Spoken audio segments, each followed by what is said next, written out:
From PRX, it's...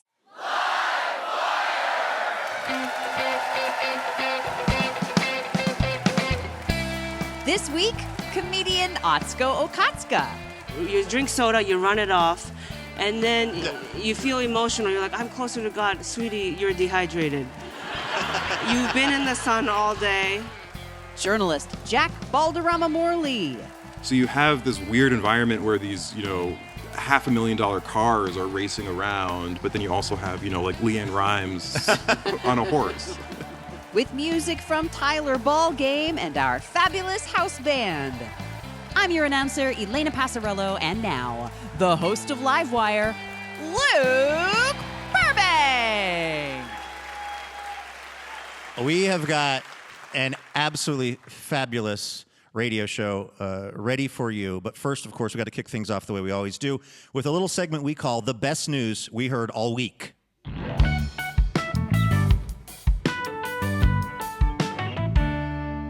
This is our little reminder right at the top of the show that there is actually, believe it or not, some good news happening somewhere on planet Earth. And we have searched high and low, and we actually found some, and we are going to tell you about it right now. Lena, what is the best news you heard all week? Yes, so this comes from the part of the planet known as London, England. Oh, sure. Which, it's National Health Service, sort of world-renowned. I believe the National Health Service got a shout-out in the opening ceremonies to the London Summer Olympics. Very, very proud of their healthcare there. Yeah. And they've always had these things called hospital gardens, which are opportunities for people that are impatient to be able to get outside and get some green space. Really, really lovely program. But one type of patient was never able to peruse the hospital gardens, and that's folks in the ICU. And, I always assume the ICU is a thing that you're not in for very long, but some people are in the ICU for months and months and months, and they have no access to fresh air. Sometimes they don't even have access to a window. It's a little bit of an electrical issue to get to move them at all. And so King's College Hospital in South London has made, the first of its kind in the UK, an ICU-compatible rooftop. Wow. It's like these beautiful kind of patios of greenery and then these lovely kind of wooden and canvas awnings that arch over it. 6 patients can occupy the rooftop ICU at a time, and there are these waterproof boxes into which, the folks are obviously probably still in beds when they're wheeled up, and they still have a lot of machines that they need, and there are these electrical inputs so that they can come up there. And the first patient that went up there was like, I haven't seen the sunshine. I haven't felt the breeze on my face in 2 months. Wow. And they think that there's going to be research opportunities for this. They're going to look at those patients and the way that access affects their healing. So there's this lovely kind of scientific benefit from it as well. Absolutely. I mean, I'm no scientician, but I have to imagine... You're no rocket surgeon. I have to imagine that there would be a benefit to your health, if only your mental health, to just breathe some fresh air and be around some plants, do to whatever degree you can, as they say in the parlance of our time, touch grass. Yeah. It's a big thing. The best news that I heard all week comes to us from Olathe, Kansas. And I can tell you, Elena, it is pronounced Olathe, Kansas, because I was recently there and I mispronounced it. And I was corrected. Okay. At the Olathe Ford Lincoln dealership in Olathe, Kansas. One of their salespeople had recently sold a 2026 Ford F-250 Kings Ranch. That was a big-ass car. Good Lord. It's about $100K. Well, when you pay all that money, you get really big tires, I guess, on these Ford F-250s, for driving through the field or going on back roads, or as I see where I live, which is out in the country, driving your kids to volleyball. Right. Seems to be the main project for these enormous trucks. There's a lot of those in Costco parking lots. Yes, that's I've right. noticed. You needed to have a lot of Super Duty capacity to get those blueberry muffins home from Costco. Well, anyway, they sold one of these. But before the folks who bought the truck could come take possession of it, one of the folks working at the lot noticed on one of those big giant tires that a robin had started building her nest. And to their eternal credit, I'm being a bit snarky about truck culture, but somebody at the dealership said, if we move this nest, or if we let the folks take this truck, we could be in violation of something called the Migratory Bird Treaty Act of 1918. they did not move the truck. They left the nest there, and then the mama robin laid 4 eggs in the nest, and they are the most brilliant blue. I've seen photos of them. This is, of course, all over the internet now. And so they called the people up who had bought the truck, and they said, this is a weird one, but could you wait a while to get the truck? Because there's a migratory bird act that we don't want to violate.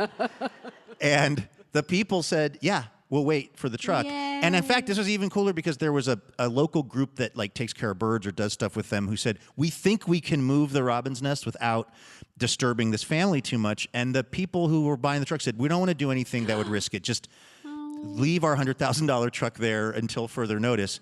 So the 4 eggs have hatched. There are 4 baby robins. Their names are Lugnut, Axel, Diesel, and Turbo. Aw, poor Lugnut. Well, all the other ones are like, arr. Yeah, right? Lugnut's like, "Wah, wah." He's like, why did I have to get the most literal tire name? But they are there in the nest and are being, of course, documented on Facebook and other places. But the people that work at the dealership are so excited about it. They're going out and interviewing the birds sometimes and stuff. And again, the people who are going to take possession of the truck are being very patient. It's just kind of a lovely story all around. Also, somebody, I believe it was one of the people that work at the truck lot, said that this F-250 Kings Ranch can now be described as nest in class. And just the fact that I got to make that joke on public radio, I think that's the best news I heard all week.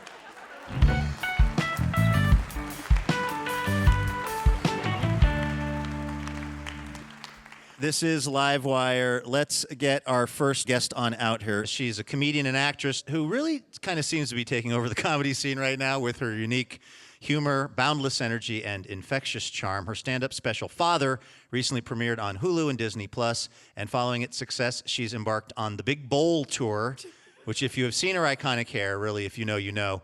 It's a great name. The tour has been hitting multiple cities across America, has been selling out left and right, which is why we are so excited she's stopping by here to be on Livewire. Please welcome Atsuko Okatsuka back to the show.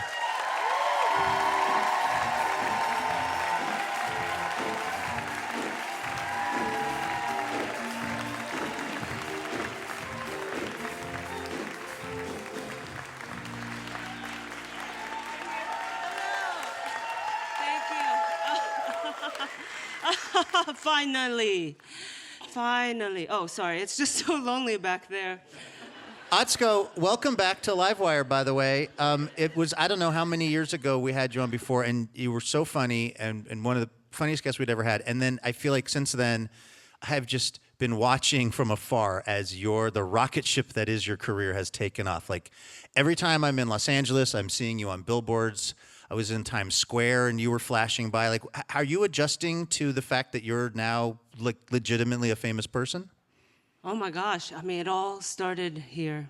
When it all... Yes. Portland. Oregon.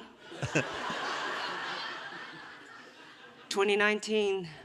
Who can forget? It was here at this stage. Yeah. That you believed in me first, and before you believed in yourself. Yes, no, I know. So I mean, sometimes that is how it goes. No, it's cool. It's cool to find my fellow weirdos. That's truly what I've just done by right. You know, me being myself, and then y'all being like, "We're here for it." That says a lot about you too. You know, it's like. It's great. It's awesome. Yeah. Like truly, like you know, as a stand-up, you can't do it yourself. So, it's a lot on you guys too. Yeah. Do you feel though, like because you know, you obviously your writing is so sharp and you have your performance so dialed in, but is it also just one of those things where you just keep doing it long enough and eventually things just start lining up for you? Because there are a lot of talented people who don't have the kind of success that you've had. What do you feel like it's kind of broke free for you? Yeah, you know, it's hard. I always to find your voice is so hard. To find who you are. I always say the key to find who you are, you have to know who you're not. So I found out through that. You know, different. Oh my God! One time, you know, years ago, during you know, lockdown. right? Everyone was trying baking, right? Am I a puzzle person? I tried planting lettuce. And my husband, had to remind me that it's not my personality, right? He slapped the lettuce away from my hands. Which is a kind thing to do to someone you care about, because years later you could wake up and be like, oh my God, I am not a farmer.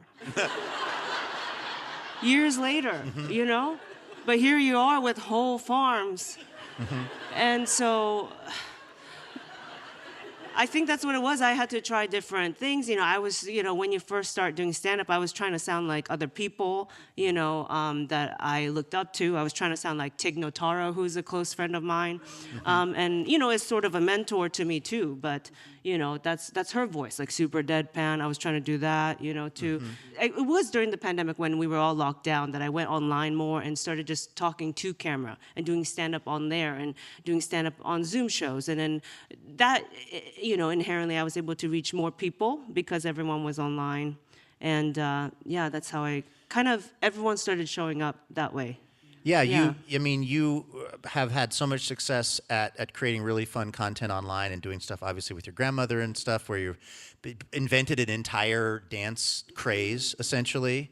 And then today, I was going on Instagram to follow you, and I noticed you have more than 1.7 million followers. Do you even control... Oh, I'm sorry, Luke. You going to follow me today? Yeah.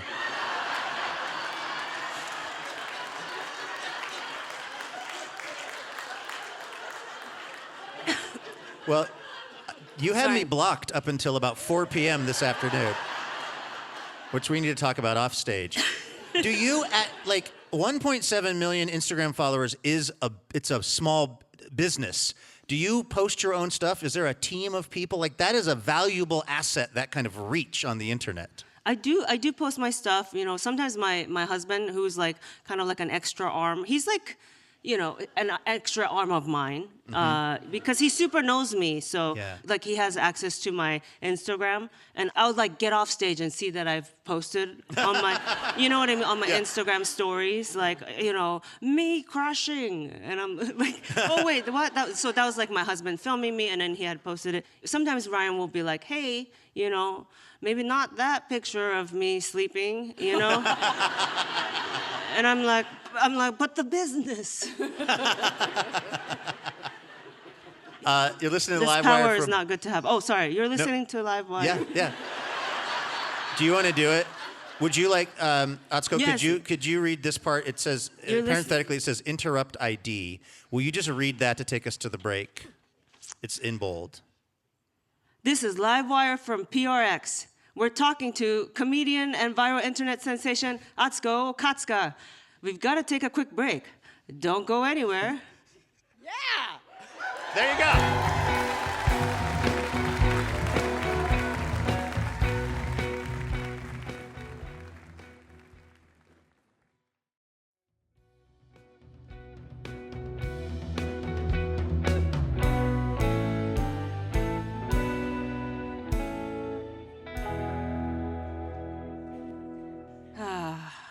Welcome back to Live Wire.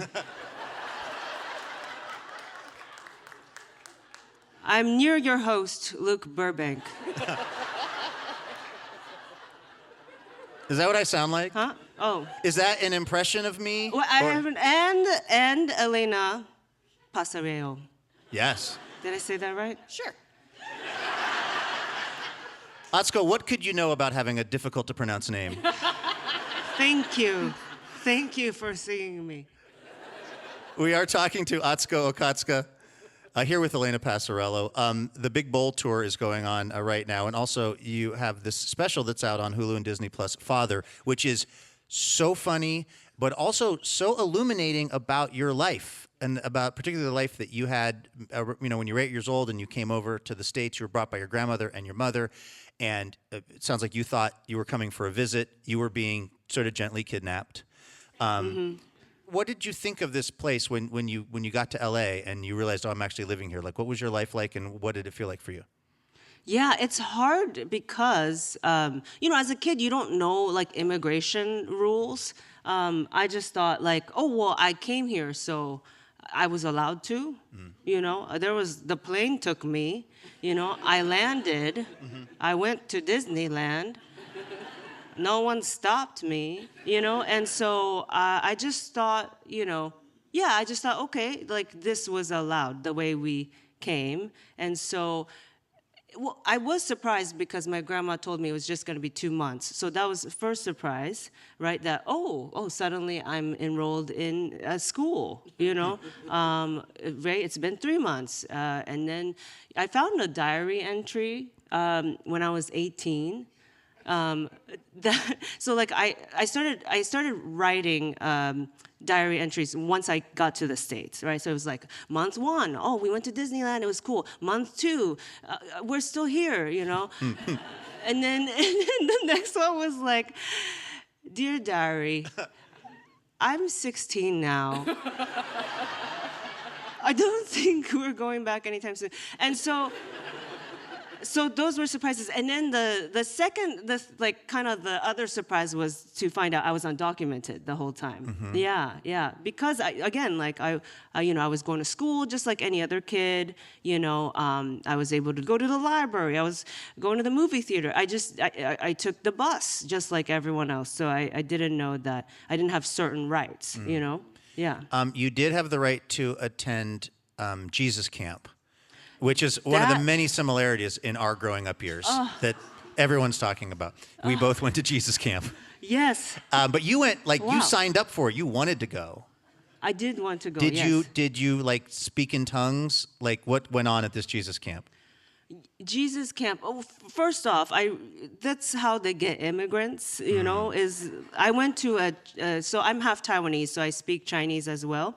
And, they go, well, I mean, you want friends, right? Like, to immigrants, right? And I'm like, I do. And they're like, do you like free food? Yeah, I do. And we have that too. We have friends, we have food, we also do free trips. And then I think I got really into it because I felt like I found my community, right? It was, I missed Japan a lot, but I couldn't go back because of immigration stuff. And so anyway, just to let you know, I wasn't just into Jesus for fun. I was. And I'm no longer, Luke Burbank. Yeah. Might have been for fun. Yeah. But yes, no, so at Jesus Camp, I don't know how it was like for you. Did you play these nighttime forest games? Sure. That's how I got my daughter. Okay. Wow. True story. Damn. True story. Okay. How old were you going? How old were you? 17. Oh, yeah. I just felt like it was time. Alone in the forest, but not so alone. Not so alone. Not so alone. That was the thing. God is watching. Did you feel pressure? Was there an altar call? Did they do a thing where, the music slows down and it's please come to the stage if you want to give your life to Jesus? Was it that kind of a scene? It was the forest game. The forest game. Can I tell you about this forest game? Yes. It was so during the day we would play regular sports football. Sorry, I'm so not athletic. Not football. It's the flag football. Yeah. Okay, right? sure. So not as intense. Christians love sports. Christians love, physical activities, right? Because it's either that and then you drink soda and that's it. But, you need something. So you drink soda, you run it off, and then you feel emotional. You're like, I'm closer to God. Sweetie, you're dehydrated. You've been in the sun all day. You're horny, you're a teen. And then at night, they make you play these forest games. One of them was they were in China. They are locking up missionaries for bringing Bibles. They are catching them as they go across, into the border of blah, blah, blah. That's what you will be playing tonight. You will be missionaries. Whoa. This was the game. Did you play this game? No, we were doing it missionary. Okay. I like your camp. Yeah. Your camp sounds more There was fun. a lot of pregnancies. Wow. A bunch of horny Christian teens Yes. who were just told that abstinence was the answer. There was not enough physical activities at yours, Yeah, so we needed everyone was more. like, More ah, sports. what do we do? More We're flag on football. Sprite." Yes. Yeah. Oh my gosh. But enough about me. So, did you? I heard you talking about when you decided you wanted to at least find out more about comedy. You took a class you found on Craigslist Yes. for yeah. stand-up. But what was the class like when you showed up? Was it led by a stand-up comedian and they were teaching you how to write a set? And were you immediately pretty comfortable? Did you show early promise in this class? I think so. I needed, I needed deadlines, and also, so I know, okay, so I know it sounds wild, but when I wanted to start stand-up, I didn't know, at the time, right, you're supposed to start showing up to open mics in Los Angeles, but open mics were usually like 10 p.m. to 2 a.m., sometimes in dark alleyways. This is how people go missing, Right, and women at that time, you would be like the only girl maybe at 1 a.m. And so I was like, I don't want to die. So to try doing just a couple minutes at a time is what you were allowed of jokes. And so I went on Craigslist to see if there were any classes. Famous safe place, Craigslist. Exactly. Unhinged. That's how few places there were for women. I said, Yeah. Craigslist is better. It's better. Yeah. I said, I bought furniture on there before. That turned out to be real. So luckily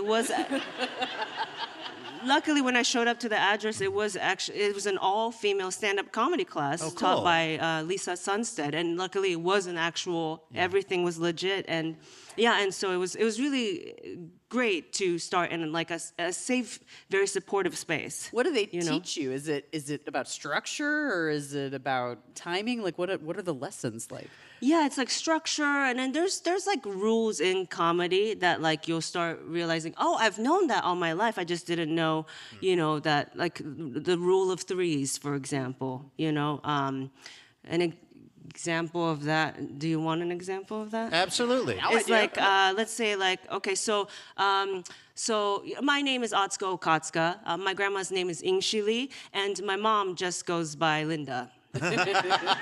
So that's rule. The third one is the big, sort of switch that you wouldn't have seen coming. Things like that you learn, I've heard you say that you are so identified with your particular hairstyle now. I mean, your tour is called The Big Bowl. Right, yeah. You have an incredible look. It's I think a big part of kind of, your identity online and things like that. But you've also said now you can never change your hairstyle. Do you feel, do you feel stuck in this hairstyle for the rest of your life, your professional life?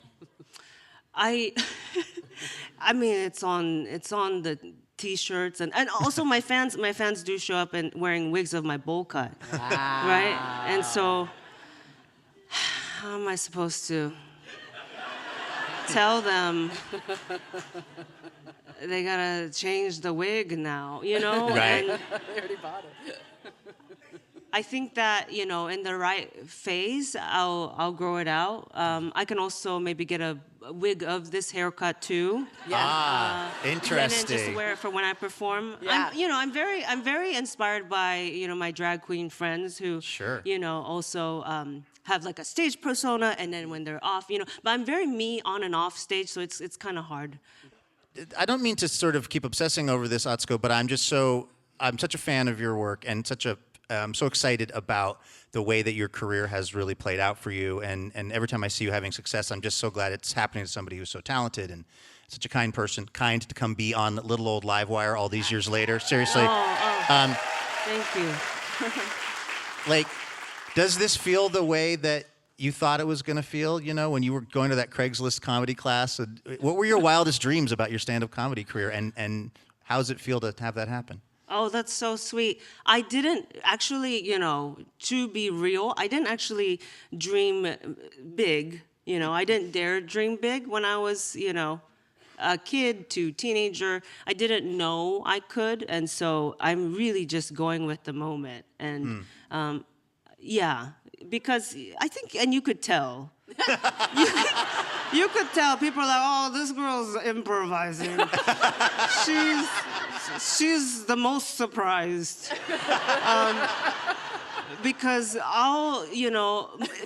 so sometimes people will come up and be like, hey, can we take a picture together? And it's very sweet. But when I say, for some reason, a lot of my fans catch me mid-eating. That's when, you're most vulnerable. There's food in your mouth, you're sad, you're famished, and I say yes. And so there's a lot of pictures of me with like food on my mouth, I guess, because afterwards my husband will look at me and be like, God, Atsuko, there's crumbs. There's crumbs. And I'm like, I just took 6 pictures. But so yeah, I'm not ready for it, but it's super new still, I feel like, but I love it. I love meeting my, again, like fellow weirdos. Well, I can tell the radio audience that, Atsuko, you look flawless. No crumbs. No crumbs. Oh, thank you. I checked too bad it's before being I wasted came on a up. radio show where there's no visual images, but... I know, I was like, oh, I gotta wear earrings. What? But there's an audience here. Yeah, they are, and For they the sure love audience you. in front of us. Atsuko Okatsuka Thank you here on so Livewire. much. Thank you so much.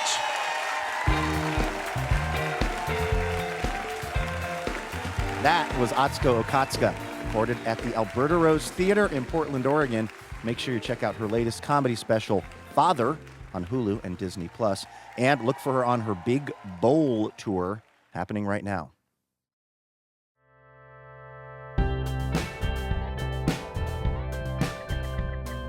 You're tuned to Livewire from PRX.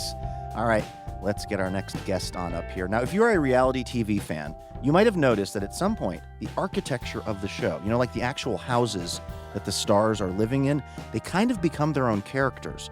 I mean, you might not even like the Bachelorette's fantasy suite decor, but maybe you find it oddly calming or aspirational.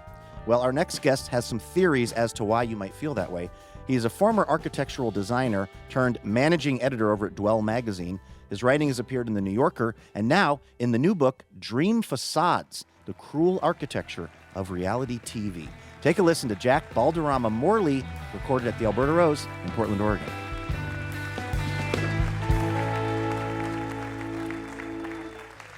Jack, welcome to Livewire. Thank you so much for having me. It's a pleasure to be here. I really, really enjoyed this book because it does bring together 2 passions of mine, architecture and reality television. Yes.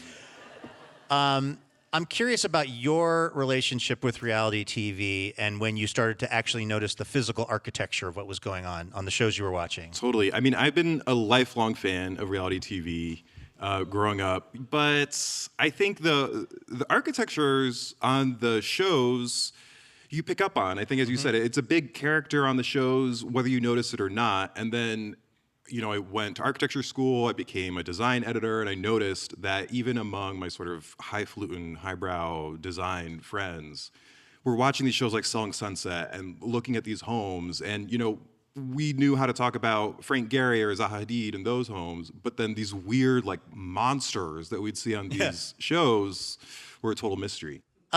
You talk in the book about reality TV creating what you call a home-to-home visual connection. What does that mean exactly? Totally, yeah. That was something I realized as I was researching the book, that reality TV is kind of unique in that it actually creates these visual connections between homes. It was one of the first media, maybe the first media to really do that, where you see someone's real home and it's a screen in your home.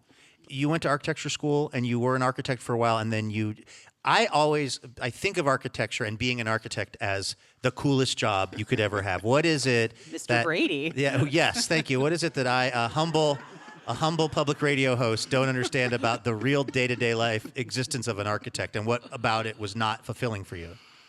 And if that's too personal a question, we can just talk about Selling Sunset. The trauma. No, it's interesting because it's really actually a service industry. There is a lot that's really glamorous about it, but and intellectual and all that kind of stuff. But a lot of architects, what you're doing is you're doing a service for rich people, and you're designing wealthy people's homes and often, a $1 million bathroom. And I think you reach the point where you wonder, is this what I want to do with my life? Well, speaking of $1 million bathrooms, in the book, you sort of focus on 6 reality shows and the architecture in those shows. And I want to try to get to as many of these as we can with our time here. So let's start with the show that's called Selling Sunset, which some of these folks may not be aware of. What is the kind of premise of the show, and what's the architecture tend to be like? Selling Sunset's amazing. It's sort of the highest form of the real estate shows where you just see people going and selling homes on the show, and somehow that becomes compelling. And on Selling Sunset, partially that's because the homes that they're selling are these giant homes in the Hollywood Hills that have these sliding glass walls, and every surface is just shiny and white, and it's like, it's hard to really wrap your head around that anybody really lives there. I think you can't really tell, like, do I like this or do I hate this? Like, is this scary? Is this aspirational? Yes. Am I hungry? Yeah. Yes. There's so many questions. Yeah. Just the panic state that you go into. Yeah. You also write about the Kardashians, which doesn't need a lot of explanation. We know who we're keeping up with here in this life. But my sense of it is that, they all have different mansions, and I know that they sort of collab at one place. But like, how do you describe or how do you think about the sort of architectural theme or vibe of the Kardashian family and why it sort of matters to the book? Paranoia. That's like... That's their architectural theme? It is, though. It is. Well, so they weirdly, Chris and Chloe, so Chris is the mother and Chloe. Yes, the momager. Yes, the momager. And they live you don't know that. So they live in these homes that are modern farmhouse style on the exterior, which I thought was really strange because that's, you think of Waco, Texas, and rustic goods and these old-fashioned sinks. And Chip and Joanna Gaines. Chip and Joanna Gaines. Giant clocks everywhere. Yeah, Thank you. Shiplap. Yes. Yeah. Yes. Not Kardashians who are so, sleek and everything's pulled back and futuristic. So what was going on there? And then unpacking just the history in the valley and the strange city of Hidden Hills where they live, which is totally gated, that there is a sort of sense of kind of Western pioneer paranoia where you have to live on this farmstead. Everybody else is out to get you. And you see that on the show, whether it's the paparazzi coming in or aggressive fans or something like that, and they have to stay in these compounds and stay home, and they work from home.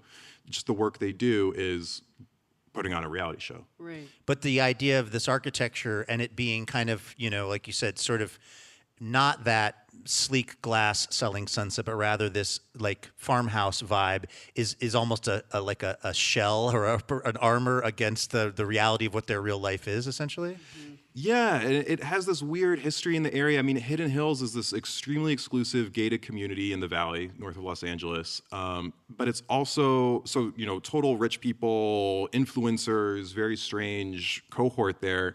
But it's also an equestrian community. So every lot in the city has to leave space for a bridle path for horses to go by and a horse barn, or they have to have a horse barn, and nothing can be too high, so everything has to feel low and kind of rural. So you have this weird environment where these, $500,000 cars are racing around, but then you also have, like Leanne Rimes on a horse.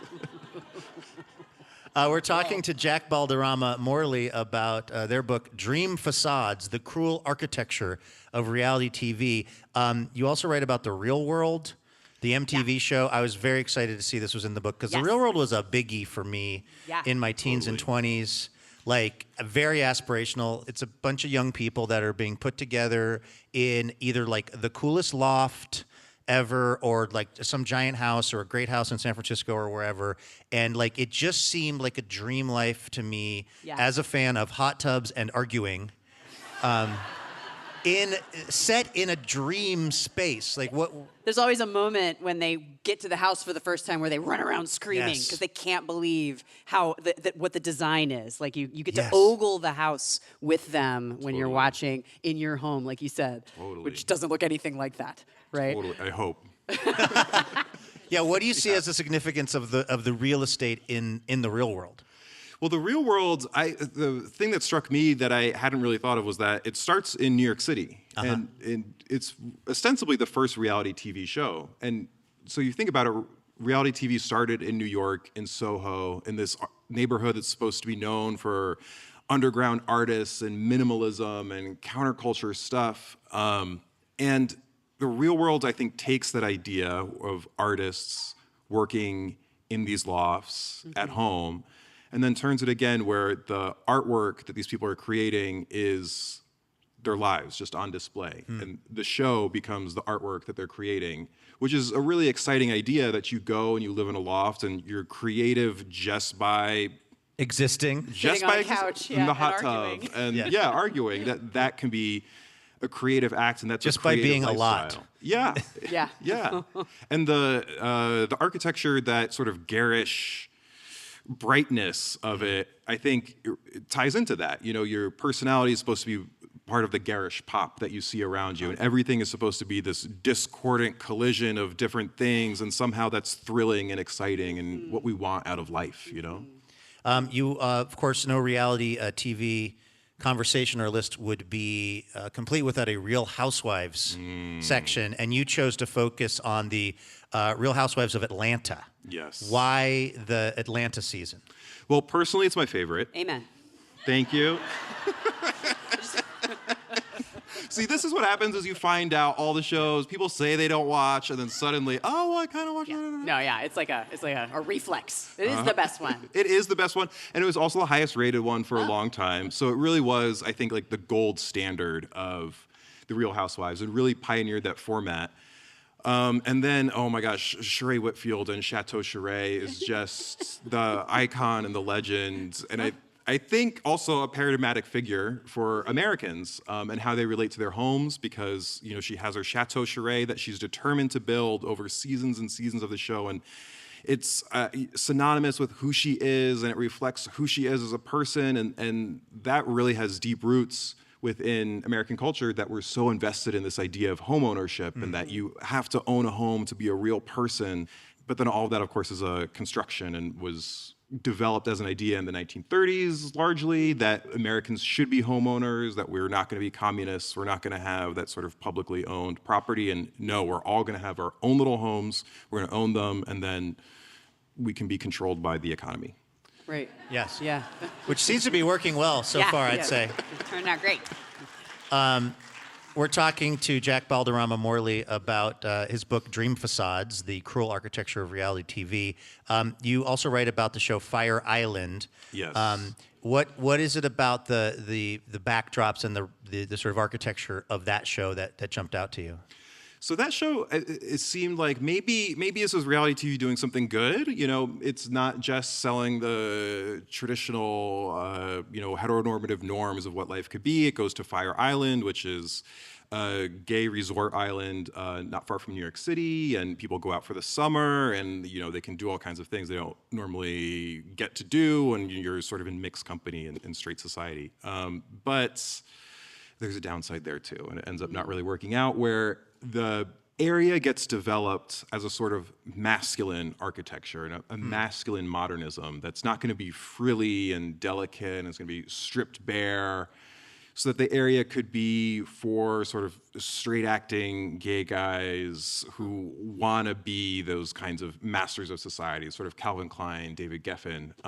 And so even in trying to get away and develop this new alternative, it ends up reproducing a lot of the same norms that exist in the rest of society. Why do you say the cruel architecture of reality TV? Like, what's cruel about this? So that comes from the literary theorist Lauren Berlant. So try to get a little highbrow there. Yes. Cruel Optimism was a book that they wrote about things in general that people become emotionally invested in and optimistic about that are actually counter to their own flourishing. So homeownership is kind of along with that. You get invested, or getting married, you really think that this is what's going to solve things for you. I keep trying. It's cruel, see? Yeah.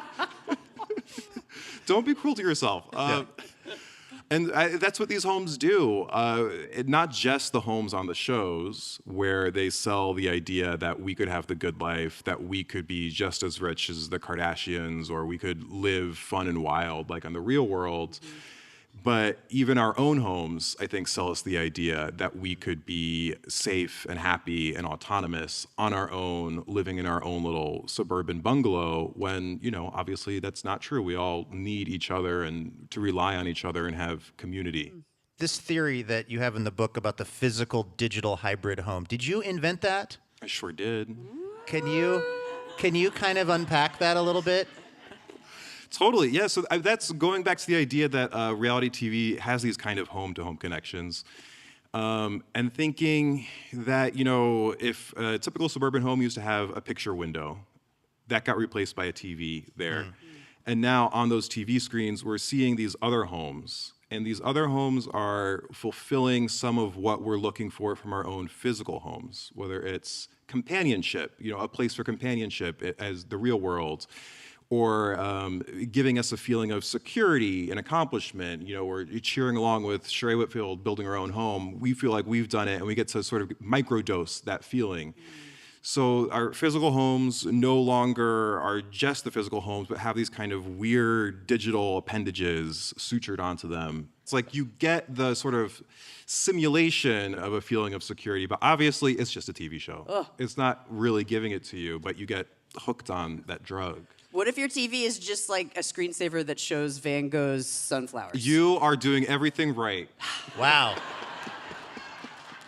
I don't have that. I don't know. I think it's a pretty good place to end. The book is Dream Facades, The Cruel Architecture of Reality TV. Jack Balderrama Morley, thanks for coming on Livewire. Thank you. That was Jack Balderrama Morley, recorded at the Alberta Rose in Portland, Oregon, talking about his book, Dream Facades, The Cruel Architecture of Reality TV, which is out and available right now. You're tuned into Livewire. We've got to take a very quick break, but do not go anywhere. When we return, you'll hear some music from one of my new favorite artists out there. His name is Tyler Ballgame, and he's sort of hard to describe. Think Jeff Buckley meets Roy Orbison. It's somehow nostalgic and modern all at the same time. Anyway, just stick around and hear it for yourself. Coming up in a moment on Livewire.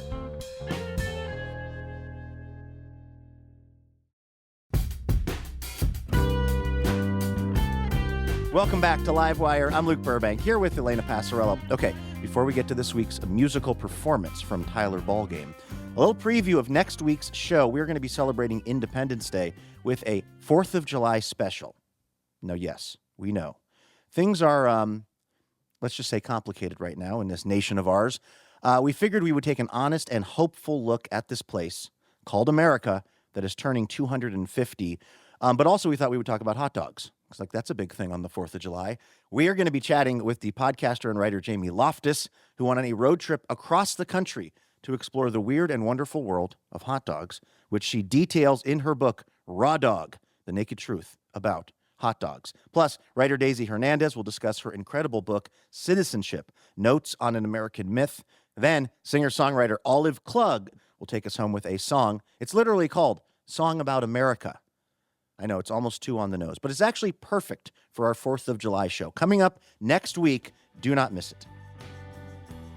All right, getting to our musical guest for this week, he is an emerging artist whose debut album, for the first time, again, was released by the legendary label Rough Trade Records. He's known for his infectious melodies that harken back to the singer-songwriters of the 1960s and 70s.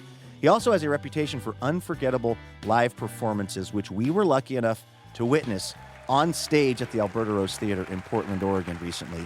This is Tyler Ballgame here on Livewire. Tyler, it is so nice to see you. Oh, good to be seen. I've been wearing out your new record. Like, it has just been in heavy rotation in my house. It's so good. I've been also reading up a little bit on kind of your backstory. So you went to Berklee College of Music. Yeah, technically. Okay. Like, you got a diploma from there, but No, didn't get the diploma. okay. And then you were sort of back in Rhode Island after that, and kind of trying to figure out your life and your music. Yeah, just moved home. Kind of was aimless. Always had music keeping me going, but wasn't really sure where I fit in. And needed actually the pandemic happened, and I felt like the world was asking nothing of me now, other than to stay at home, and gave me a chance to kind of reassess and dream about what my life could look like and where I could go and what I could do. And I took a big gamble, moved to LA, having never been there, didn't know anyone. And Didn't you move to LA by basically lying to a real estate company? yeah, I just responded to an ad and wrote a good email, and I said I had a degree and that I had done the job before, and I got the job. And that got you out to LA. Yeah, it kept the lights on for like 3 years. So you got to LA and you're working your day job, but you're also playing music all the time with folks. What was the journey of your music once you got to LA and the kind of music you were making? Yeah, just was always around the open mics, meeting people, collaborating with people, finding my people. That was so important. I think so much of music and success in general today is kind of attributed to the illusion of individuality, and really I inherently knew I needed to find that community, and finding that community of songwriters and producers and musicians really turned my life into this beautiful, blossoming success filled with amazing people making art, Uh-huh. Well, what song are we going to hear? Yeah, I figured I'd start with the title track of the record, a song that means a lot to me. It's For the First Time Again. All right. This is Tyler Ballgame here on Livewire.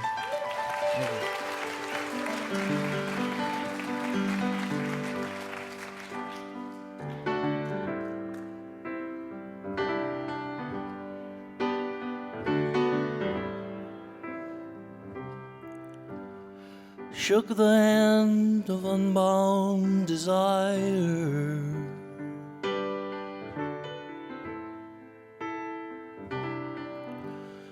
Leaned in close and love had made its fools.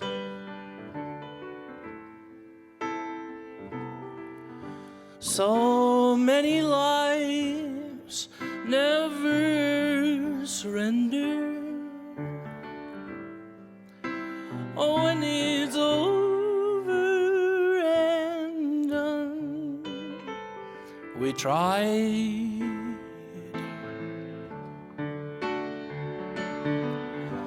Can't wait to meet you for the first time again. Can't wait to meet you for the first time again.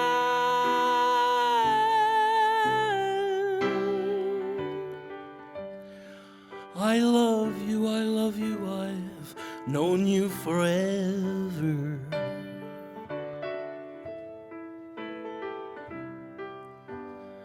Your fire was and always will be.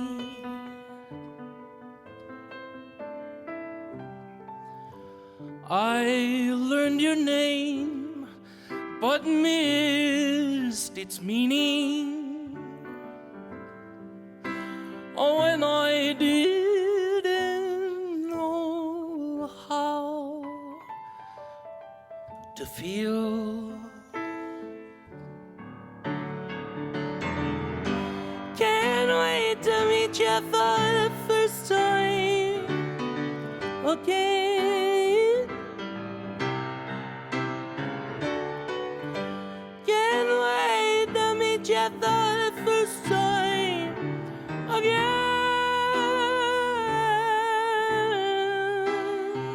Oh, I knew you once, I know you now, I've known you forever. Can't wait to meet you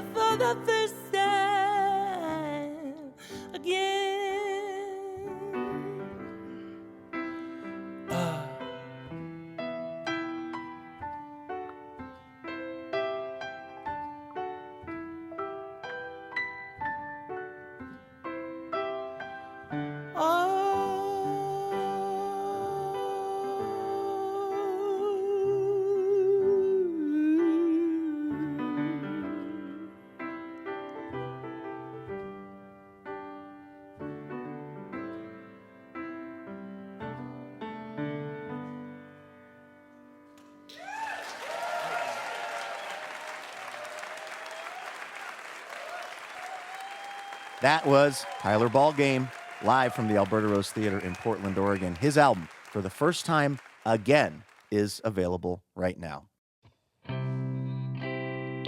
All right, that's going to do it for this week's episode of the show. A huge thanks to our guests, Atsuko Okatsuka, Jack Balderrama Morley, and Tyler Ballgame. Laura Haddon is our executive producer, and Melanie Sevchenko is our producer and editor. Eben Hoffer is our technical director, Trey Hester is our assistant editor, and Ashley Park is our marketing manager. Our house sound is by D. Neil Blake, and our house band is Ethan Fox Tucker, Sam Pinkerton, A.L. Alves, Matt Sheehy, and A. Walker Spring, who also composes our music. This episode was mixed by Eben Hoffer and Trey Hester.